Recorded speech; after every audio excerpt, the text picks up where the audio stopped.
24 বছর বয়সী একজন জুলাই যোদ্ধা। তিনি 36শে জুলাই যাত্রাবাড়ি থানার সম্মুখে তাকে গুলি করে হত্যা করা হয়েছে। তাকে গুলিবিদ্ধ অবস্থা ঢাকা মেডিকেল কলেজ হসপিটালে নেওয়া হলে কর্তব্যরত চিকিৎসক তাকে মৃত ঘোষণা করেন।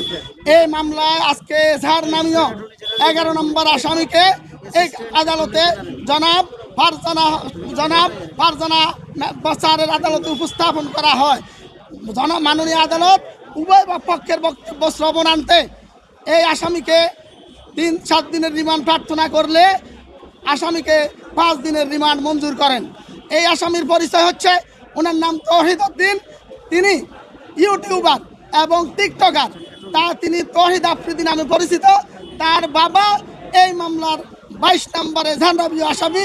1 নম্বর আসামি শেখ হাসিনা, 2 নম্বর ওবায়দুল কাদের, 3 নম্বরে চৌধুরী আব্দুল্লাহ আল মামুন সহ মোট 1000 নামীয় 25 জন আসামি আছেন। এছাড়াও আরও 150-200 আসামি এই মামলায় সন্দেহভাজন এর তালিকায় আছেন।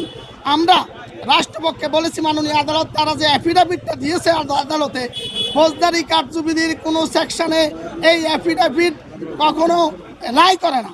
মাননীয় আদালতকে আমরা বলেছি, এই আসামিকে রিমান্ডে নিলে পরে মামলার গুরুত্বপূর্ণ তথ্য উদ্ঘাটিত হবে এবং অন্যান্য আসামিদের সম্পর্কে তথ্য পাওয়া যাবে, তাদেরকে অ্যারেস্ট করা যাবে।